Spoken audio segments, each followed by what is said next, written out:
संसद के गलियारों से लेकर सोशल मीडिया तक इस समय जिस एक राजनीतिक बयानबाजी ने सबसे ज्यादा तहलका मचाया है वो है लोकसभा में पेपर लीक संशोधन विधेयक पर चर्चा के दौरान भाजपा सांसद अनुराग ठाकुर का आक्रामक भाषण।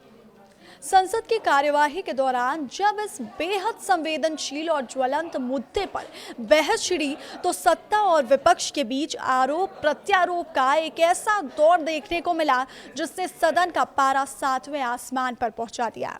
अनुराग ठाकुर ने अपने संबोधन के दौरान 2004 से 2014 तक के यूपीए शासनकाल के दौरान हुए तमाम कथित पेपर लीक मामलों की एक लंबी फहरिस्त सदन के सामने रखी और हर घटना का जिक्र करने के बाद बार बार एक ही तीखा सवाल उछाला, सरकार किसकी थी। उनके इस आक्रामक तेवर के साथ ही सत्ता पक्ष की बेंचों से लगातार कांग्रेस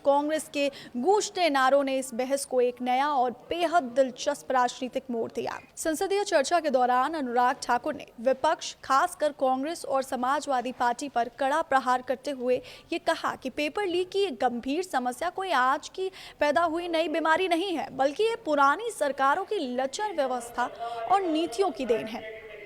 उन्होंने 2004 के सीबीएसई ऑल इंडिया पीएमटी, 2006 के सीबीएसई अकाउंटेंसी, 2007 के एम्स और एआईईई, 2008 के पीएमटी, 2012 के रेलवे ग्रुप डी और 2013 की कर्नाटक और राजस्थान की प्रतियोगियों परीक्षाओं में हुए घोटालों और पेपर लीक का हवाला दिया। खास तौर पर राजस्थान का जिक्र करते हुए उन्होंने सनसनीखेज दावा किया कि वहां पिछली कांग्रेस सरकार के 5 साल के कार्यकाल में कुल 19 में से 17 परीक्षाओं के पेपर लीक हो गए थे। उन्होंने कहा कि देश के युवाओं के भविष्य के साथ इस तरह के खिलवाड़ के लिए तत्कालीन सरकारें जिम्मेदार थीं, जिन्हें आज अपनी विफलताओं पर जवाब देने से बचना नहीं चाहिए। विपक्ष पर कटाक्ष करते हुए अनुराग ठाकुर ने जोर देकर कहा कि नकल और पेपर लीक के खिलाफ देश में सबसे पहले सख्त कानून लाने का श्रेय भारतीय जनता पार्टी की सरकारों को जाता है।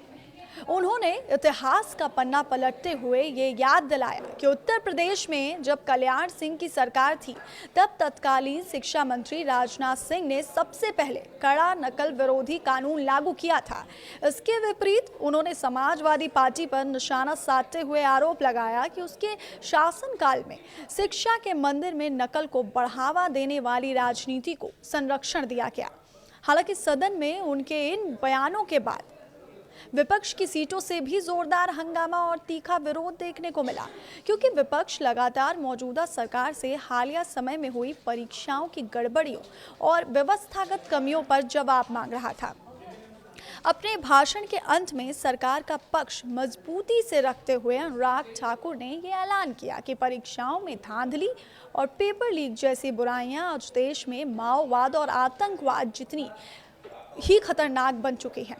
उन्होंने विश्वास जताया कि इस समय का स्थायी और कड़ा इलाज भी केवल मोदी सरकार ही करेगी, जैसे उसने देश की अन्य बड़ी चुनौतियों से सफलतापूर्वक निपटाया है।